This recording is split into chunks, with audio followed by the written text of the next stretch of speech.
پھر جب لوگ ادب کرتے ہیں تو پھر شان بھی ایسی ہی پاتے ہیں، شان بھی ایسی ہی پاتے ہیں کہ پھر اللہ تبارک و تعالیٰ ان کو جو نوازتا ہے، اور جو نوازا محبوب الہی کو رحمت اللہ تعالیٰ، یہ نظام الدین کا جو نظام الدین اولیاء کا جو لقب ہے یہ اللہ نے عطا کیا۔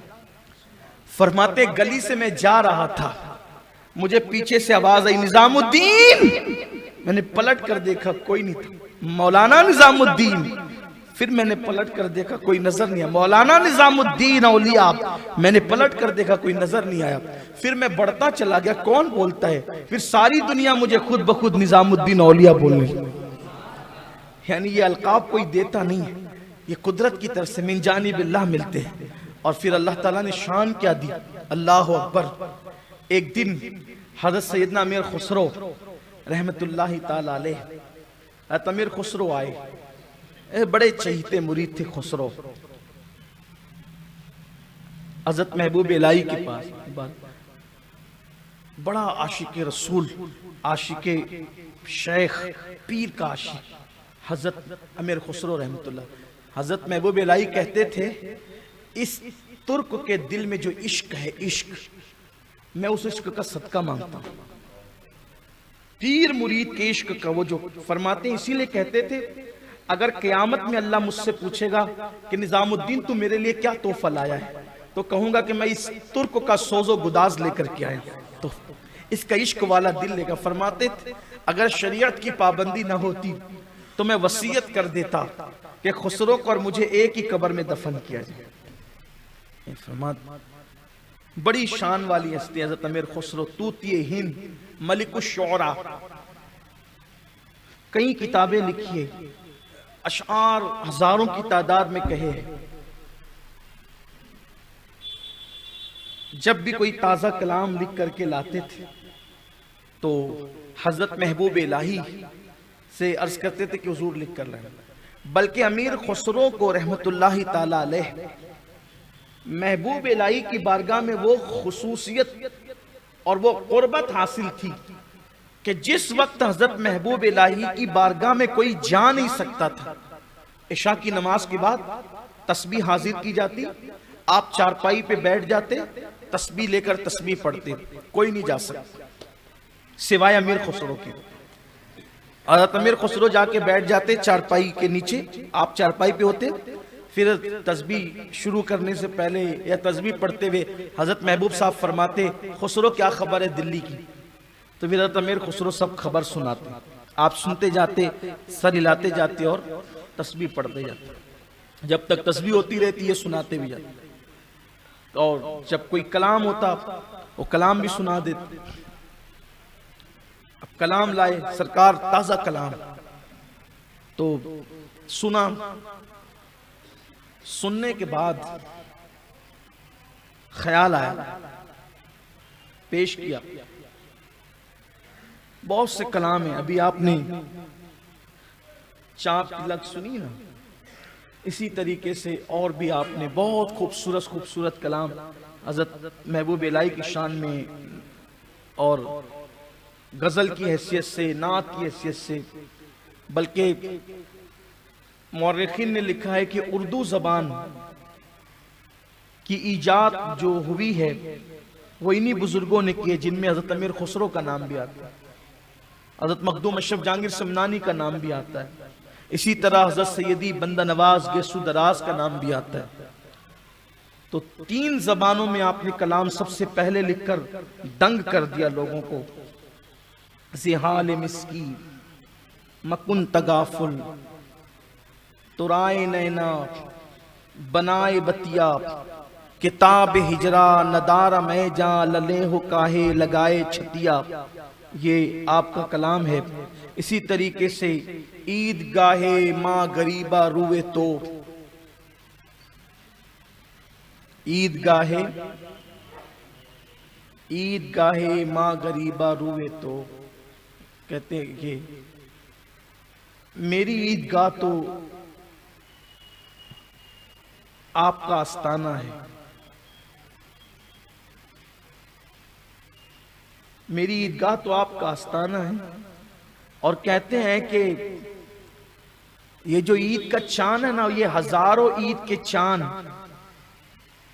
آپ کی ابروؤں پہ قربان، اس لیے کہ یہ چاند آپ کی ابروؤں سے زیادہ خوبصورت نہیں۔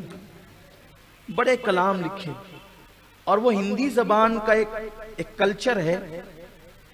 یہ میں تھوڑا اس کو واضح کر دوں، ابھی انہوں نے قاری صاحب نے پڑھا کہ ہری ہری چڑیاں گوری گوری بیاں، بیاں پکڑ ہر نیلی رے مجھ سے نینا ملا کے۔ اصل میں یہ ہندوستانی کلچر ہے صوفیہ کے یہاں کہ شاعر اپنے آپ کو صیغہ مؤنث سے پیش کرتا ہے، صیغہ مؤنث۔ اور کچھ لوگوں کو غلط فہمی ہوتی ہے کہ یہ اپنے آپ کو عورت کیوں بنا رہے تھے۔ یہ عورت نہیں بنا رہے، انسان مرکب ہے دو چیزوں کا، ایک کو جسم کہتے ہیں، ایک کو روح کہتے ہیں۔ تو جسم مذکر ہے اور روح مؤنث ہے۔ تو چونکہ پیر سے جو مرید کا تعلق ہوتا ہے وہ جسمانی تعلق نہیں ہوتا، وہ روحانی تعلق ہوتا ہے۔ تو ہم کیا کہتے ہیں؟ روح آیا روح گیا، ایسا نہیں کہتے، کیا بلکہ کیا کہتے ہیں؟ روح آئی روح گئی، روح نکلی، روح نے یہ کیا ہے نا، یعنی روح کو مؤنث کے صیغے سے۔ تو جب بھی کوئی مرید اپنے آپ کو صیغہ مؤنث سے جب پیش کرتا ہے تو اس سے مراد جسم نہیں ہوتا بلکہ وہ روح بات کر رہی ہوتی ہے، یہ ہے۔ تو وہاں اپنے آپ کو عورت بنانا نہیں ہوتا ہے معاذ اللہ، بلکہ وہاں تو وہ روح خود ہی مؤنث ہے اور وہ روحانیت کی بات ہوتی ہے۔ اس لیے حضرت محبوب الہی کی بارگاہ میں وہ یوں کہتے نا، چاپ تلک سب چھینی مجھ سے نینا ملا کے۔ اب کہاں کہ یہ اسلام میں چاپ تلک کا تصور کہاں ہے؟ تلک چاپ اس کا تصور کہاں ہے؟ یہ چاپ تلک نہیں ہے، وہ قرآن کہتا ہے سیماہم فی وجوہہم من اثر السجود۔ ہاں، تو وہ جو مرشد کی نگاہیں ہیں نا، تو اس نے نگاہوں سے ایسا جام پلایا کہ وہ جو سارا خمار تھا عبادت کا وہ سب چھین لیا اور حقیقتوں کی طرف مائل کر دیا۔ جس کو جتنا عرفان ملا اس نے اتنی تشریح کی۔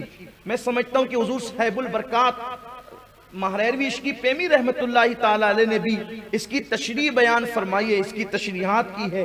آپ ان کی کتاب کی طرف توجہ کر سکتے ہیں، جیسا کہ سب سنابل شریف کی شروعات کے اندر مقدمے میں اس کا تذکرہ موجود ہے جہاں تک مجھے یاد آتا ہے۔ تو لوگ اصل میں جو چیز سمجھ نہیں پاتے اس لیے وہ اس کا انکار کر دیتے ہیں۔ اسی طریقے سے جس دن حضرت محبوب الہی کا وصال ہوا تو اس وقت حضرت امیر خسرو موجود نہیں تھے۔ تو جب حضرت امیر خسرو واپس آئے تو آپ کے مزار اقدس میں آپ کو دفن کر دیا گیا تھا۔ تو اس وقت قبر پری بھی بیٹھے رہے، پیر کے وصال سے لے کر آخری ہچکی تک قبر پری صرف روتے رہے، اور پھر یہ کہا گوری سوئے سیج پر مکھ پر ڈالو کیش۔ گوری سوئے، اب کا یہ کون سی گوری آ گئی؟ پھر وہی بات، یہ روحانیت کی بات ہے۔ روح کو جو ہے وہ مؤنث کے صیغے کے ساتھ یاد کرتے ہیں۔ یہ ہندی کلچر ہے، ہندی شاعری ہے، یہاں پر میں بہت اس کی تفصیل نہیں پیش کر سکتا۔ آپ کو پڑھنا ہے تو آپ ہندوستانی کلچر، ہندوستانی شاعری کا تصور پڑھیں، اور خاص طور پہ صوفیہ شعراء کیا۔ گوری سوئے سیج پر مکھ پر ڈالو کیش، چل خسرو گھر آپ نے شام بھئی سو دیس۔ اور آپ پہ اتنا غم طاری ہوا کہ پھر چند مہینے کے اندر اندر جو ہے وہ آپ نے بھی جو ہے وہ وصال کا جام پیا۔ اور حضرت محبوب الہی فرماتے تھے کہ جب کوئی میرے مزار پر آئے تو پہلے میرے خسرو کے یہاں، اور آج تک کہ یہی معمول ہے کہ ہر حاضری دینے والا حضرت پہلے امیر خسرو کے یہاں جاتا ہے پھر آتا ہے۔ تو بات دور نکل گئی، میں عرض یہ کر رہا تھا کہ محبوب الہی کی شان کیا ہے۔ تو حضرت امیر خسرو شعر لکھ کر کے لاتے، سناتے، حضرت محبوب صاحب سنتے، اور سننے کے بعد جو ہے پھر کہتے خسرو بہت اچھا لکھا تم نے، اور لکھتے بھی تھے نا واقعی اچھا۔ آج تک صوفیہ کی محفل سماع کے اندر خسرو کا کلام جو ہے وہ ایک عجیب جان پیدا کرتا ہے نا۔ اور بزرگان چشت کے یہاں سماع کی وہ اہمیت ہے، چشت اہل بہشت کے یہاں کہ ایک دن حضرت محبوب الہی کہنے لگے کہ میرے پیر نے مجھ سے کہا بابا فرید مانگو کیا مانگتے ہو؟ حضرت نظام الدین اولیاء کہتے ہیں میں نے اپنے پیر سے جب سنا کہ پیر کہتے ہیں مانگو کیا مانگتے ہو، تو میں نے پیر سے دنیا بھی مانگی اور آخرت بھی مانگی، دین دنیا سب مانگ لی، لیکن آج پچھتاتا ہوں ایک چیز نہیں مانگ سکا۔ کہا کیا؟ کہا کہ اگر سما میں موت مانگ لیتا تو کتنا اچھا ہوتا۔ یعنی کہ وہ دنیا سے سما کی حالت میں جانا چاہتے تھے، جیسے ان کے دادا پیر تشریف لے گئے سما کی حالت میں۔ بابا قطب الدین بختیار کاکی رحمت اللہ علیہ جب مولانا احمد جام کا شعر قوال پڑھتے تھے، کشتگانے خنجر تسلیم را ہر زماں از غیب جانے دیگر است، اسی حالت میں آپ دنیا سے تشریف لے۔ تو چشت اہل بیشت کیا اور انہوں نے سما میں موت مانگی، بلکہ حضرت مخدوم اشرف جہانگیر سمنانی رحمت اللہ علیہ وصال کا وقت آیا تو آپ نے کہا کہ سما شروع کرو، اور ان کا وصال بھی حالت سما میں۔ حضرت مخدوم صاحب کا وصال، کتنے بزرگان دین ہے جو سما میں دنیا سے گئے، لیکن ہاں صرف ایک جملہ کہہ کے آگے بڑھنا چاہتا ہوں، سما وہی سما ہو جو بزرگوں نے کی ہے، اپنی مرضی کا نہ ہو، بس اس کا خیال رہے۔ محبوب الہی نے جس شان سے کی، بابا قطب نے جس شان سے کی، بابا فرید نے جس شان سے کی، خواجہ بندہ نواز کے سدراز نے جس شان سے کی، وہی شان سے ہو۔ بلکہ میرے عزیزوں، محبوب الہی کے خانقاہ کی سما کا حال تو یہ ہے کہ میر عبد الواحد بلگرامی رحمت اللہ تعالی علیہ صاحب سب سنابل لکھتے ہیں، جس کا مفہوم یہ ہے کہ ایک شخص نے کسی سے کہا کہ مجھے جناب خضر کی زیارت کرنی ہے، حضرت خضر کی زیارت کرنی ہے، میں خضر کی زیارت کرنا چاہتا ہوں۔ تو بزرگوں نے فرمایا کہ جب نظام الدین اولیاء کی خانقاہ میں سما ہوا کرے تو جاؤ وہاں پر جو شخص دروازے پر لوگوں کی نالین کی حفاظت کر رہا ہوگا اس کی زیارت کر لو، وہی خضر ہوگا۔ یہ محبوب الہی ہے، حضرت محبوب الہی رحمت اللہ تعالیٰ علیہ کی شان یہ، اور ان کے یہاں کی خانقاہ کی محفل سما کی شان یہ۔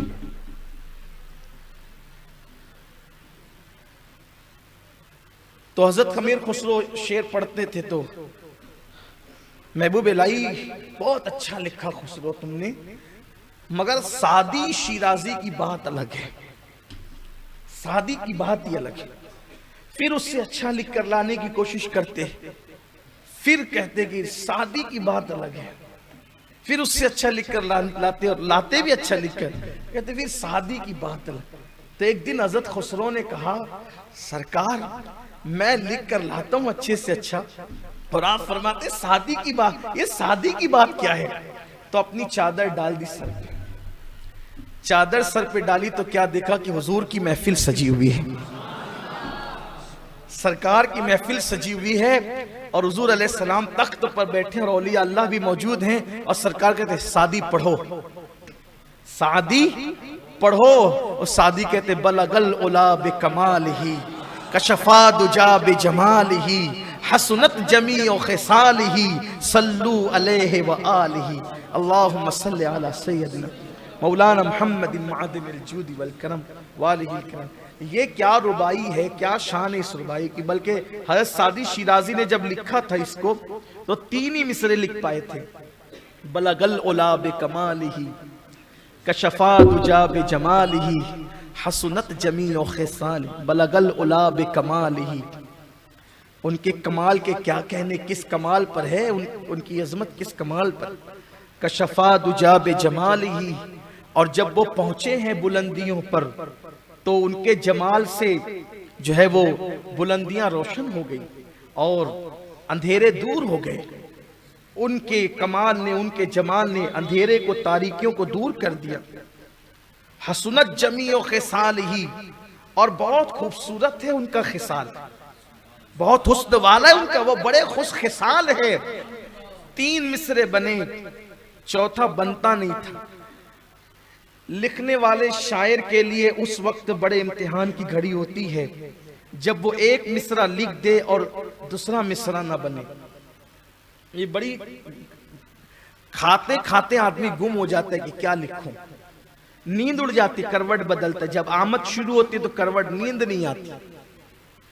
جو لکھنے والے ہوتے ہیں ان کی بڑی عجیب پوزیشن ہوتی، بیٹھتے ہیں محفل میں دماغ کہیں اور ہوتا ہے۔ کبھی کبھی تو ایسا بھی ہوتا ہے کہ بات کسی اور کے ساتھ ہو رہی ہوتی ہے، کہنا کچھ چاہتے ہیں نکلتا کچھ ہے، کیونکہ دماغ کسی اور طرف چلتا رہتا ہے۔ ابھی وہ تخیلات کی پرواز ہو رہی ہوتی ہے، جہاں پرندے نہیں جا سکتے وہاں تخیلات کی پرواز ہوتی ہے کیفیت۔ اب بلغ العلا بکمالہ کشفا دجا بجمالہ حسنت جمیع خصالہ، بلغ العلا بکمالہ کشفا دجا بجمالہ حسنت جمیع خصالہ۔ اب پڑھتے پڑھتے چوتھا آتا ہی نہیں، نیند آ گئی۔ سرکار نے پوچھا سعدی کیا بات ہے؟ کہا سرکار 3 مصرے بنے ہیں، ربائی کے چوتھا بنتا نہیں، کہا 3 کیا ہے؟ تو اس کیا بلغ العلا بکمالہ کشفا دجا بجمالہ حسنت جمیع خصالہ۔ سرکار چوتھا آتا نہیں تو حضور نے چوتھا خود دیا، صلو علیہ وآلہ۔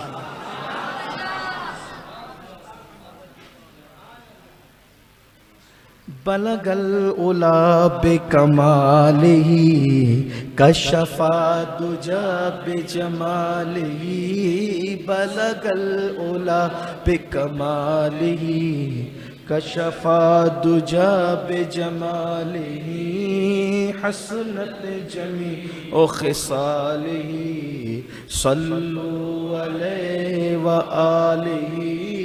بلغ العلا بکمالہ کشفا دجا بجمالہ حسنت جمیع خصالہ، صلو علیہ وآلہ، صلو علیہ وآلہ، صلو علیہ وآلہ، صلو علیہ وآلہ، صلو علیہ وآلہ۔